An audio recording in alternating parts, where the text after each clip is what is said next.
A cottonwood tree stood alone, and 7 ropes moved in the heat. Mason Carter thought it was outlaw work, a warning for drifters. Then he heard breathing, and his stomach turned to stone. 7 Apache girls hung there, and none of them were dead. A boot print circled the tree clean as a signature in sand. Ash still smoked, which meant the killers weren't far. One wrong choice would leave 8 bodies, not 7. Mason's hand hovered near his revolver, and he didn't blink. Because out here, mercy could get you buried fast. If you want old frontier stories told slow and told honest, go ahead and subscribe and we'll sit together again. Quick question, friend. Are you drinking enough water today? Mason stepped under that cottonwood like a man walking into a church that had forgotten God. The sun was high, and the sand was bright enough to sting his eyes. He stared at the 7 ropes, and he tried to make himself believe they were already gone. That would have been easier. And the West loved easy lies. But then a small sound drifted up thin as a reed in wind. Breathing. Not one breath, but several, uneven and weak, like a campfire refusing to die. He moved fast, and he didn't waste prayer on it. He cut the first rope, caught the girl's weight, and lowered her gently. Her body was light, too light, and it made anger rise in him. He cut the second rope, then the third and the fourth. By the time he reached the 7th, his hands were steady, and his jaw was locked. He laid them in a row, kept their chins angled so air could pass, and checked their throats for swelling. He'd seen hangings before, legal ones, ugly ones, and mistaken ones. This wasn't law. This was a message, and the message was meant to scare every Apache within a day's ride. A gust of wind rolled through the branches, and the leaves hissed like gossip. Mason looked at the sand, and he read the story that the killers had left behind. Boot prints, wagon tracks, and the black circle where a fire had burned. The ashes were still warm, and that meant the men who did this were close enough to smell their own cruelty. Mason's throat went dry, not from heat, but from what the timing meant. If they circled back and saw their victims breathing, they'd finish the job without blinking. And if they saw Mason, they'd decide he'd witnessed too much. One of the girls stirred a small twitch in the fingers, and then a hand reached up. It grabbed the front of Mason's shirt, and the grip had more strength than it should have. A cracked voice slipped out, barely there, but clear enough. Braddock, they're coming back. The name hit Mason like a fist. Silas Braddock wasn't a camp rumor, and he wasn't a drunk tale either. He was a moving plague, and towns acted polite around plagues because they didn't know how to cure them. Mason scanned the horizon, slow and careful. No riders yet, but the desert played tricks, and distance lied for sport. He forced himself to breathe, and he made a choice that would cost him sleep for the rest of his life. He wasn't walking away. Not today. Not from 7 girls hanging under a Sunday sun like someone thought God wouldn't notice. He dragged his bedroll from his saddlebag, and he set it up under the cottonwood's shade. He used his coat to block wind, and he spread a canvas strip to keep flies away. He split his last water into small portions, and he made each girl sip slow. He talked while he worked because silence made fear louder. "It's all right," he said, and his voice sounded older than he felt. "You're breathing. You're staying here until you can stand." He didn't know if they understood English, but tone carried meaning across any border. The eldest woke first, and Mason recognized it immediately. Leadership woke early, even when the body begged to quit. Her eyes opened dark and steady, and she didn't flinch at the sight of him. She studied him like a hunter studies a shadow in brush. Mason raised both hands, palms out, and he kept his movements slow. "Easy," he said. "I'm not Braddock." At that name, the other girls stirred like thunder had rolled through their bones. Some of them tried to sit up, and pain dragged them back down. The eldest pushed herself upright, and her voice came out rough but firm. "You cut the ropes," she said. "You saved us, but don't get too close." Mason nodded, and he stayed a few steps back because fear didn't need extra fuel. "What happened?" he asked. "Who did this?" The girls exchanged quick looks, and their whispers moved in Apache, words Mason couldn't follow. But he could feel the dread underneath it, thick as smoke. The eldest answered, and she chose her words like stones. "Braddock didn't want to kill us," she said. "He wanted something worse." Mason frowned, and he tried the usual answers because out here, evil often wore familiar clothes. "Gold," he said. "Silver. Ransom." She shook her head once, and her eyes didn't blink. "No, Braddock wants the hide map, the real one." Mason kept his face calm, but his mind tightened. A map could mean anything, and it could mean war. She kept going, and her voice grew steadier as she spoke. This map doesn't lead to gold. It marks every underground water source for hundreds of miles, and it marks silver veins, the ones nobody has claimed. Whoever owns it controls all of Arizona. Mason felt the truth of that, because he'd watched men kill for a water barrel, and he'd watched towns fight over a spring. Control of water wasn't wealth, it was power. And power always brought men like Braddock like flies to meet. Mason asked the next question because it mattered. "Did you tell him?" he said. The eldest stared at him, and the answer came clean. "We would rather hang."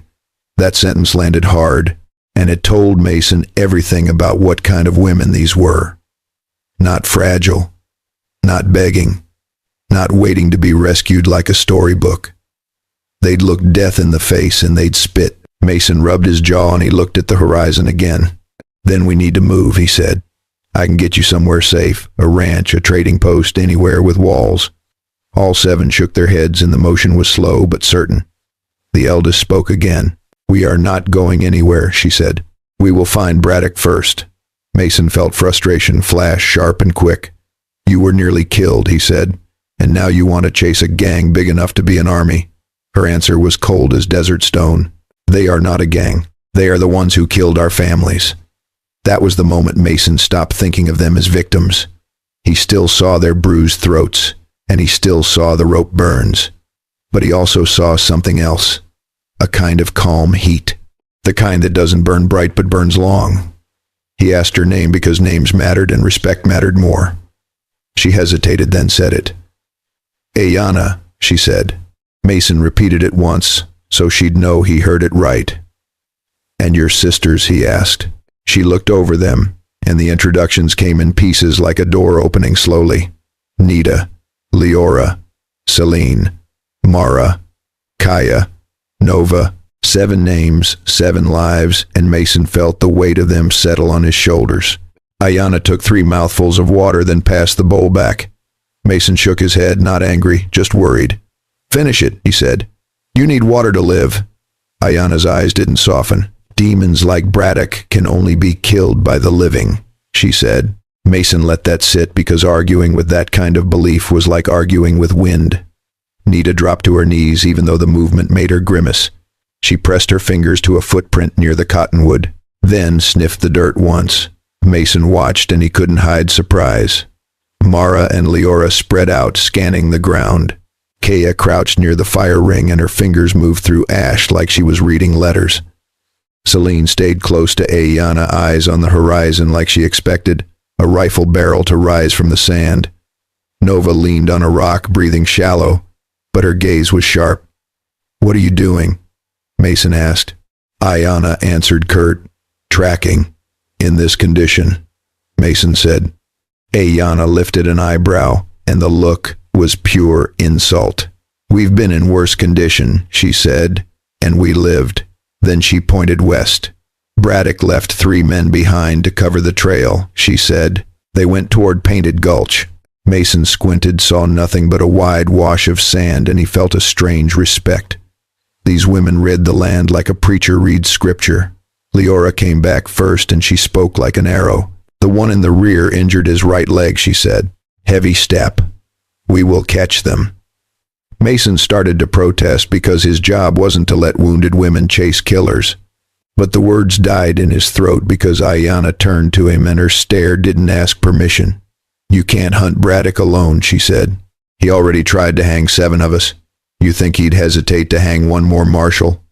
Mason felt the truth of that, because men like Braddock loved making examples.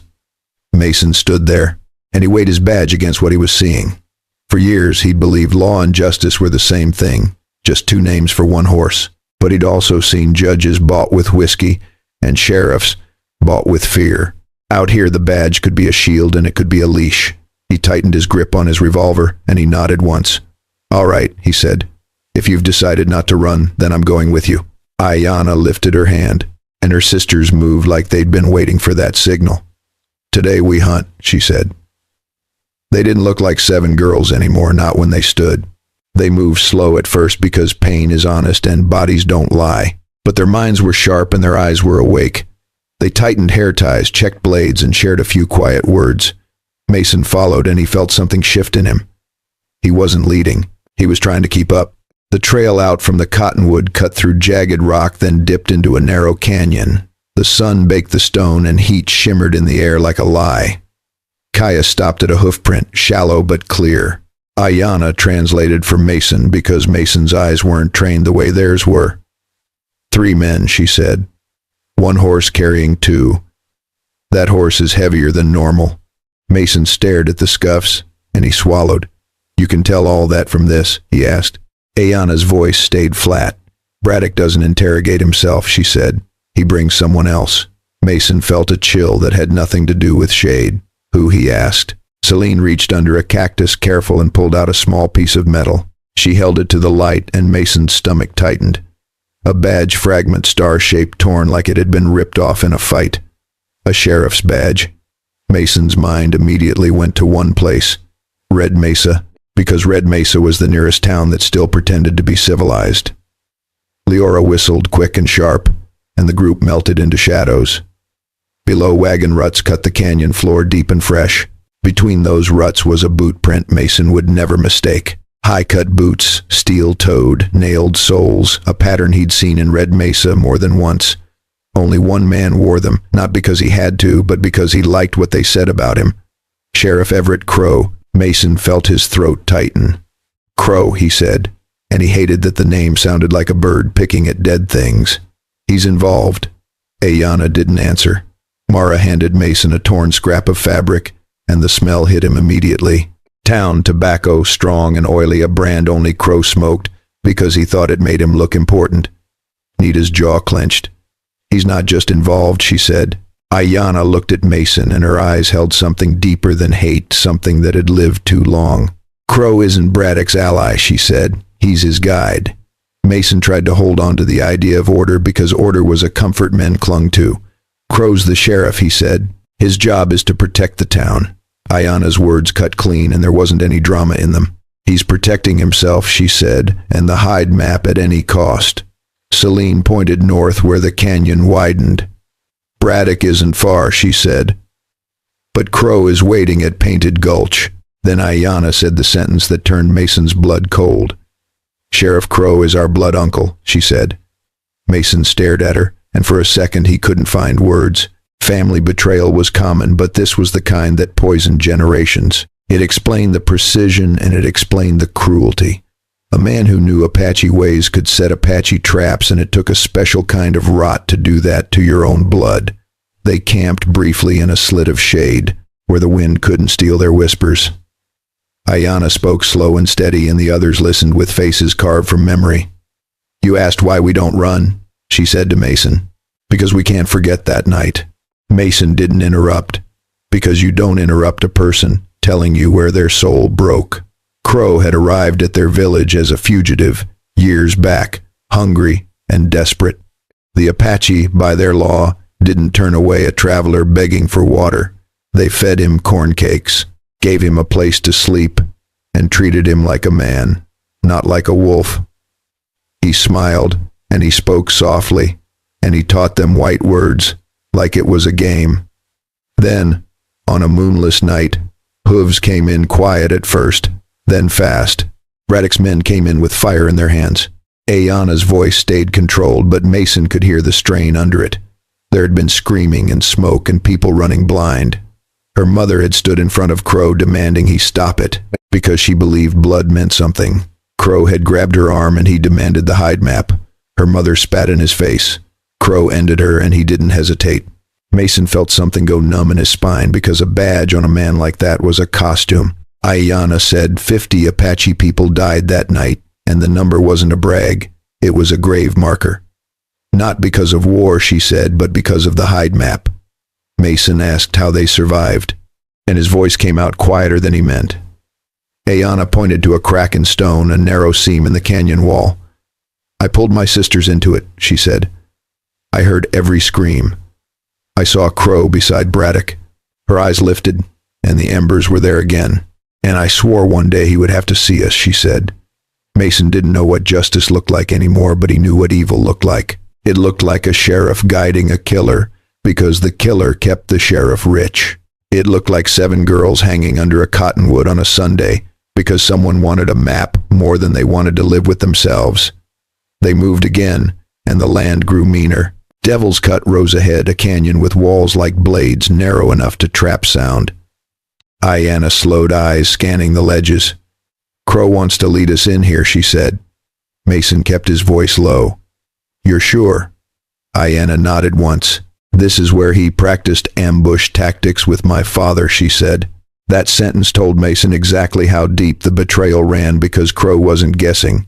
He was using lessons he'd stolen from family. Leora froze, raised a hand, and the group stopped instantly. She picked up a pebble, set it on the flat of her knife, and let it drop. It bounced sideways, not straight down. Someone was above them, shifting weight, hiding on a ledge. Mason pressed his back to the canyon wall, drew his revolver, and tried to slow his breathing. "How many?" he whispered. Nita answered without looking up. "At least 6, she said. "Maybe 10. Then gunfire cracked overhead, and rock chips snapped off the walls. Mason felt a burn on his shoulder, sharp and quick like a brand. He didn't look at it because looking stole time. "Move," 𝙗𝙚 said, and her voice was iron. But they didn't scatter like panicked prey. They split with purpose, each taking cover they'd already noticed. Celine climbed tight to the rock, hands and feet finding holds like she'd been born there. Kaya threw a stone across the canyon, and the echo misled the shooters. Leora slid low through a gap, moving quiet as dust. Mason fired back, not to kill, but to force heads down, because survival came first. The ambush didn't last long because the shooters expected fear and they didn't get it. They expected victims and they found hunters. A shout came from above, then another, then footsteps scrambling. Mason didn't see the exact moments, and that was fine, because the point wasn't spectacle. The point was that Crow's men learned a lesson, and the lesson was expensive. Within minutes, the ridge went quiet, and the surviving shooters fled. Mason leaned against the rock, breathing hard, and dust stuck to sweat on his face. He looked at 𝙗𝙚, and the words came out rough. "They're not Braddock's men," he said. 𝙗𝙚 nodded like she'd known the whole time. "They're Crow's," she said. Silence returned, but it wasn't peace. It was confirmation. Crow knew they were alive, and he'd tried to finish the job in a canyon where nobody could hear them scream. As the sun lowered, the land ahead showed the bones of an old church, broken walls and black beams. A place that had once promised mercy, now reduced to ash and sharp shadows. 𝙗𝙚 raised a hand, and the group stopped at the edge of the clearing. "This is it," she said. "Crow is inside." Nita studied tracks, and she didn't have to look long. "At least 20 men," she said. "Heavy weapons." Leora sniffed the air and her face tightened. "Fresh gunpowder," she said. "A lot of it." Mason felt the trap in the shape of the ruin. One way in, no clean way out, and lines of sight Crow would love. Crow wasn't just corrupt, he was careful, and careful evil lasted longer. Mason glanced at his marshal's badge pinned to his shirt, catching the last light. He thought of every oath he'd sworn, and every man who'd cheered when he brought a criminal in alive. Then he thought of 7 girls hanging under a cottonwood, and of 50 dead, and of a sheriff who smoked town tobacco like a king. Crow's voice rolled out from the shadows, smooth and cold. "Carter," he said, "lead them inside. A white man can't defy the law. I want them brought back to town to stand trial." 𝙗𝙚 let out a short laugh, and there wasn't joy in it. "Trial," she said. "He says trial." Mason stood between two worlds, and he finally admitted to himself what he'd been avoiding. Law could be used like a rope, and justice could be left in the sand. Crow spoke again, louder now, making sure his men heard it. "Carter, you represent the United States," he said. "You will hand them over, or you'll be judged a traitor." Mason felt the familiar pull of duty, but duty wasn't a holy thing, not when it served a liar. He looked at 𝙗𝙚, and he saw no pleading. He saw patience, the kind that waits for a man to decide what he truly is. Slowly, Mason unpinned his marshal's badge. The metal was warm from his body, and it felt heavier than it should. He held it for a moment, and he remembered why he'd wanted it in the first place. He'd wanted to be the kind of man who stood between good folks and bad ones. He hadn't signed up to be Crow's hired hand. He let the badge fall to stone. It rang out clean and loud like a verdict. Mason stepped forward, stood beside the 7 warrior women, and raised his revolver. "Your law isn't justice," he said, and his voice didn't shake. "I choose the innocent." Crow roared from the dark, and the sound was pure rage, not authority. "Do you even know what you've done?" he shouted. Mason didn't blink. "I do," he said. "I chose to stand with the truth." Boots shifted behind the broken walls, and rifles clicked. Crow's men tightened the circle, moving in like wolves. 𝙒𝙚 signaled her sisters with one small gesture, and that gesture held years of practice. Tonight, they wouldn't run. Tonight, they wouldn't beg. Tonight, they wouldn't let evil walk away smiling. Crow shouted, "Hold your ground. Don't let them get close." The wind pushed through charred beams, and the shadows danced. A sharp whoosh cut the air, and an arrow struck dirt near Crow's boots. Not to kill, to stop him, to make him feel what control looked like when it belonged to someone else. 𝙒𝙚 stepped into the open, and she did it like a woman stepping into judgment. No cover, no hiding. Her sisters formed a crescent behind her, quiet as night. Mason stood to her side, gun low, eyes hard, and he felt older than the badge had ever made him. Crow lifted his pistol, and his hand shook because bullies shake when they meet a line they can't cross. "I am the law," Crow shouted. "I have the right to take them back for trial." Mason answered slow and clear, because slow words cut deeper. "The law doesn't cover 50 murders," he said. Crow spat something ugly, and he tried to dress rage up as righteousness. "You're a marshal," he yelled. "You answer to me." Mason looked at 𝙒𝙚, and she gave one small nod, the kind you give a man who has finally arrived where he needed to be. What happened next wasn't a spectacle Mason bragged about later, and it wasn't a story told with glee. It was the end of a debt, and debts out here get paid in quiet. Crow's weapon dropped, and his knees hit dust because his courage had always been borrowed. The ruined church held its breath, and the wind did the rest. When it was over, Mason stood still, and he listened to the silence that follows a storm. He reached into his pocket, pulled the marshal's badge back up, and stared at it. It looked small now, like a token from a different life. He placed it on a stone near the fallen sheriff, and he didn't say a word. Some men talk when they're afraid of what they've done. Mason didn't need talk. He needed truth. 𝙒𝙚 stepped close, and her eyes were steady. She didn't look like a girl who'd been saved. She looked like a woman who'd survived, and survival is a different kind of power. Mason cleared his throat, and his voice came out soft. "If you'll have me," he said, "I want to leave Arizona with you." 𝙒𝙚 laid her hand on his chest, solemn as an oath, and her sisters stayed quiet behind her. They didn't smile big. They didn't celebrate. They simply accepted a fact. A man had chosen their side when it cost him everything he used to be. They rode out before dawn, because dawn is when the world looks honest. The cottonwood, the ropes, the ruined church, all of it stayed behind them like a bad chapter. The hide map wasn't a treasure to them, it was a responsibility, heavy as water in a dry land. Mason understood that, and he didn't ask to see it. Some things aren't yours to hold, even if you help protect them. Now let me leave you with something I learned the hard way. A badge can make you brave, and it can make you blind. A town can call itself civilized and still hire devils to do its dirty work. And sometimes the only way to stay a good man is to step away from the kind of law that keeps evil comfortable. So, here's what I'd like to hear from you, friend. If you were Mason and that sheriff told you to hand them over, would you drop that badge, or would you cling to it? And take care of yourself tonight, drink a little water, and let your body rest, because tomorrow always comes faster than we expect.